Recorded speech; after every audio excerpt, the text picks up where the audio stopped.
धन्यवाद, बहुत बहुत धन्यवाद आपको। धन्यवाद सभापति महोदय।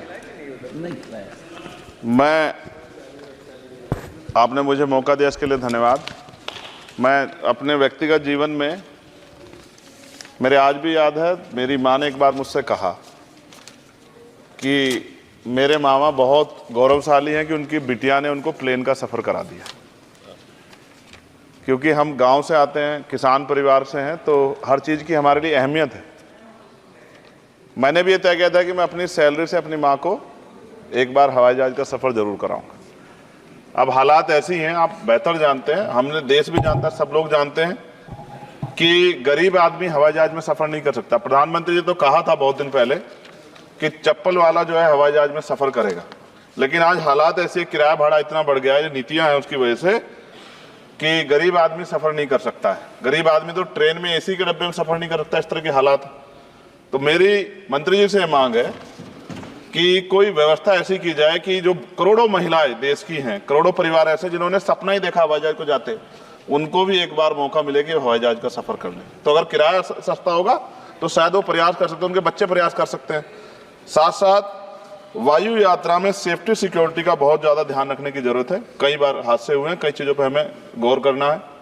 साथ साथ ज़्यादातर एयरपोर्ट जो है वो प्राइवेट हो गए, और प्राइवेट होने की वजह से कर्मचारियों का शोषण होता है।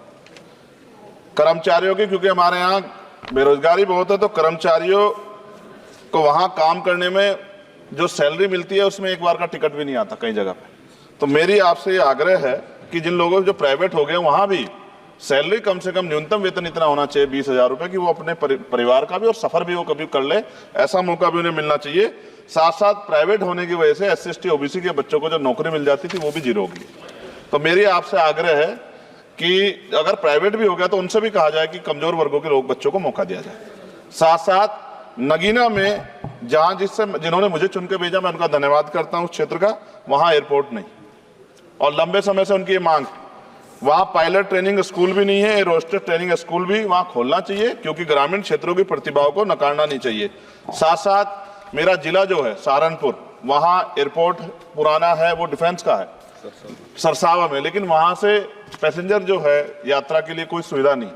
और साथ साथ एक जगह है छुटमलपुर, क्रांतिकारी जगह है, जहाँ हम पैदा हुए, क्रांतिकारी जगह है ही वो सर। तो वहाँ पे भी हवाई पट्टी की जो है स्थापना जो है सरकार को करानी चाहिए। हमारे लोगों को, छुटमलपुर के लोगों को बहुत अच्छा लगे और फायदा भी होगा, बहुत सारा जो है आसान हो जाएगा जनता के लिए।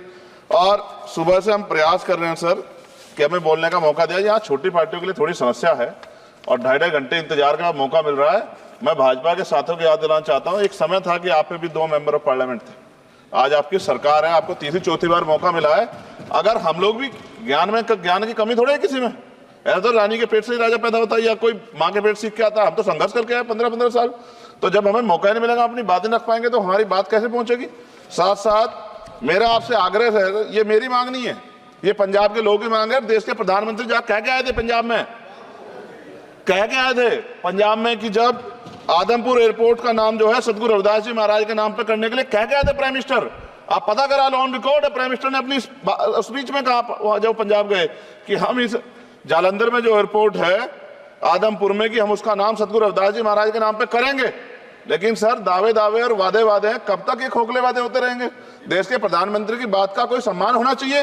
क्या सरकार, ये मंत्री जी नहीं सुनना चाहते, या फिर उन्होंने झूठा वादा कर लिया, इन पे भी ध्यान देना चाहिए। लेकिन साथ साथ मेरी मांग भी है, मैं पुनः इस बात को दोहराऊंगा सर, कि गरीब लोग, मैं गांव में जाता हूं, मीटिंगों में जाता हूं, पूछता हूं महिलाओं से, कभी हवाई जहाज सफर किया? मैं लाखों लोगों से मिल चुका, आज तक गरीबों ने हाथ नहीं उठाया सर कि उन्होंने हवाई जहाज का सफर किया, हेलीकॉप्टर का भी नहीं किया है। क्योंकि सर इस देश में आर्थिक गैर बराबरी बहुत बड़े पैमाने पे है। गरीब पैदा होता है, मर जाता, ना अच्छा इलाज मिलता, ना सुविधाएं मिलती, बस उसका जीवन है कि वो पैदा हो गया, ऐसा लगता है मजबूरी में पैदा हो गया, उसको पैदा ही नहीं होना चाहिए था। इस देश में कमजोर वर्गों के लोगों का भी सम्मान होना चाहिए, उनको अवसर मिलना चाहिए। सरकार की योजनाओं में गरीबों की हिस्सेदारी होनी चाहिए, इस बात का ध्यान जो है सरकार को रखना चाहिए। और अगर सरकार नहीं रखती है तो वो सरकार सर गरीबों की नहीं हो सकती है।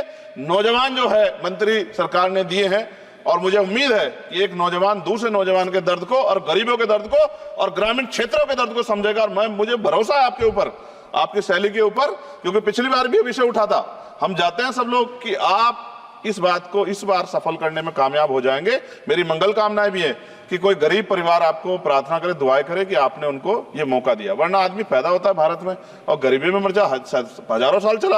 अब भी आजादी के 75 साल बाद भी अगर ये नहीं हो पा रहा है तो इस पे हमें गौर करना चाहिए कि क्यों नहीं हो पा रहा। कई सीनियर साथी हमारे यहाँ हैं, मैंने उनको प्लेन चलाते हुए देखा, मेंबर ऑफ पार्लियामेंट होते भी। मेरा विश्वास है कि अगर इधर से भी और इधर से भी सब लोग जनता के विषय में सोचेंगे तो जनता की जिंदगी आसान होगी, जो कि अभी नजर नहीं आती। और मैं फिर आपसे आग्रह करूंगा, आप चेक कराइए, SC ST OBC के बच्चों को वैसे ही नौकरी नहीं मिल रही है, और जब ये पूरा सेक्टर प्राइवेट हो जाएगा तो क्या रिजर्वेशन करेंगे हम लोग? क्या फायदा रिजर्वेशन का? जब SC ST OBC के बच्चों क्या रिजर्वेशन का फायदा? गाली तो खाते हैं इस नाम पे, लेकिन रिजर्वेशन ही कहां मिलेगा जब सब प्राइवेट हो जाए? प्राइवेट वाले कहां दे रहे हैं? तो उनको कहिए कि प्राइवेट सेक्टर में मैं विधेयक लेके आया, निजी विधेयक, कि प्राइवेट सेक्टर में SC ST OBC के बच्चों को मौका मिलना चाहिए। सुप्रीम कोर्ट का एक ऑर्डर, आज चर्चा हुई इसमें कि भाई क्रिमिलेयर होगी। कितने अरबपति बने आप लोग? कितने लोगों पे हवाई जहाज बताइए? SC ST के लोगों पे कितने लोगों पे हेलीकॉप्टर बताइए? आप कुछ नहीं है आपके पास आंकड़े। सब लोग मिलकर गरीबों को चलना चाहते हैं, ये गलत है सर। मैं आपका धन्यवाद करूंगा पुनः सर, और क्योंकि हम ही कोरम पूरा करते हैं सर, देख लीजिए आप, हम ही बैठे कोरम पूरा करते हैं। हमें विश्वास है अपने देश की पार्लियामेंट पे कि आज नहीं तो कल इस पार्लियामेंट से गरीबों के लिए कानून बनेंगे और गरीबों के लिए पॉलिसियां बनेंगी और गरीबों को भी सम्मान का जीवन मिलेगा, ऐसा हमें विश्वास है।